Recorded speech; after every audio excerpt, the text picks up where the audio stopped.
কেনেকৈ জালত পৰিছিল বিশাল ফুকন কেনেকৈ ফাদিল হৈছিল সুমি বিশালৰ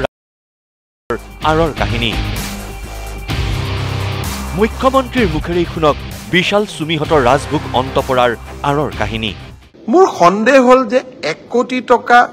ডেকা লৰা কেজনে কিয় দিব খুজিছে সিএম ৰিলিফ ফাণ্ডত তেওঁলোকে টকাই বা কৰ পৰা পালে আজি এতিয়া ঘটনাটো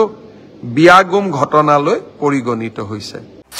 হয় কেসু খান্দুতেই হাপ ওলাল বিশালৰ অবৈধ ট্ৰেডিংত ধন ইনভেষ্ট কৰা সকলৰ তালিকা দেখি সকলো হতবাক হৈ পৰিল বিশালক কোনে কোনে ধন দিছিল দুগুণ লাভৰ আশাত সুমিৰ প্ৰলোভনত অসমৰ সংগীত আৰু অভিনয় জগতৰ কোনে কোনে চকুমুদি সহায় কৰিছিল অবৈধ ট্ৰেডিংত জড়িত কোনো এজন অভিনেতা অভিনেত্ৰী হাৰি নাযাব সকলোকে গ্ৰেপ্তাৰ কৰিবলৈ আৰক্ষীক নিৰ্দেশ মুখ্যমন্ত্ৰীৰ কাৰণ ট্ৰেডিংত নাম সাঙুৰ খোৱাৰ পিছতেই স্পষ্টীকৰণ দিছিল কেইবাগৰাকীও অভিনেতা অভিনেত্ৰী কণ্ঠশিল্পীয়ে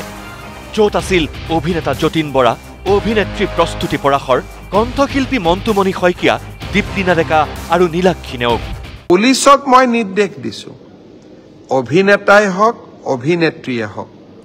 বা আন কোনোবাই হওক ট্ৰেডিংৰ লগত জড়িত প্ৰত্যেক গৰাকী ব্যক্তিকে আমি গ্ৰেপ্তাৰ কৰিব লাগিব আৰু এই ট্ৰেডিংৰ লগত জড়িত ঘটনা যাতে অসমত পুনৰাবৃত্তি নহয়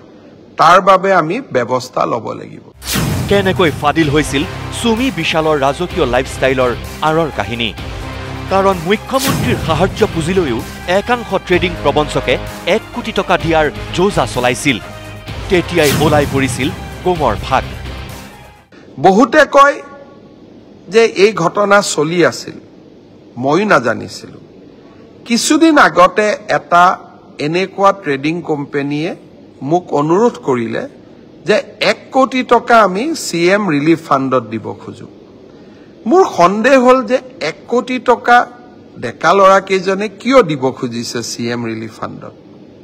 তেওঁলোকে টকাই বা কৰ পৰা পালে তেওঁলোকৰ বিষয়ে কিছু খবৰ সংগ্ৰহ কৰিলো লগে লগে মোৰ সন্দেহ হল পুলিচক ঘটনাটোৰ তদন্ত কৰিব দিলো আজি এতিয়া ঘটনাটো বিয়াগুম ঘটনালৈ পৰিগণিত হৈছে অসমত অবৈধ ট্ৰেডিংৰ শিপা সম্পূৰ্ণৰূপে উঘালি পেলোৱা হ'ব প্ৰয়োজন হলে সিবিআইয়ে কৰিব ট্ৰেডিং গোচৰৰ তদন্ত অবৈধ ট্ৰেডিংত কোনো আন্তঃৰাষ্ট্ৰীয় চক্ৰ জড়িত আছে নেকি পুংখানুপুংখ তদন্তৰ বাবে অসম চৰকাৰে সকলোখিনি কৰিবলৈ সাজু বুলি ঘোষণা মুখ্যমন্ত্ৰী ডক্টৰ হিমন্ত বিশ্ব শৰ্মাৰ আমি এই ঘটনাটোৰ তদন্ত কৰিবলৈ এনফোৰ্সমেন্ট ডাইৰেক্টৰ প্ৰৱৰ্তক নিৰ্দেশালয় আৰু ইনকাম টেক্স ডিপাৰ্টমেণ্টলৈকেও চিঠি লিখিছো আৰু মোৰ পৰ্যায়তো মই এই বিষয়ে উচ্চ পদস্থ বিষয়াসকলৰ লগত টেক আপ কৰিম আৰু কিছুদিন তদন্তৰ পিছত যদি মোৰ মনে ধৰে যে ইয়াত আন্তঃৰাজ্যিক চক্ৰও জড়িত আছে বা অসম পুলিচে তদন্ত কৰিবৰ বাবে টেকনিক্যালি ইকুইপ নহয় প্ৰয়োজন সাপেক্ষে এই ঘটনাটো সিবিআইৰ হাতলৈ গটাই দিবৰ বাবেও আমি সাজু হৈ আছো আৰবিআইৰ অনুমতি নোহোৱাকৈ কোনেও ট্ৰেডিং কৰিব নোৱাৰে আপোনাৰ টকালৈ কোনেও ষ্টক মাৰ্কেটত ধনৰ লেনদেন কৰিব নোৱাৰে এনে কাম সম্পূৰ্ণ অবৈধ সেয়ে অসম তোলপাৰ লগাই থকা ট্ৰেডিং কাণ্ড মুখ্যমন্ত্ৰীয়ে নিজেই তদাৰক কৰিছে আপোনাৰ টকা মই লৈ ষ্টক এক্সচেঞ্জত বিনিয়োগ কৰিব নোৱাৰো বহুতে কয় ষ্টকতহে টকা বিনিয়োগ কৰিছে ইটো লিগেল ই একেবাৰে ইলিগেল ৰিজাৰ্ভ বেংকৰ অনুমতি নোহোৱাকৈ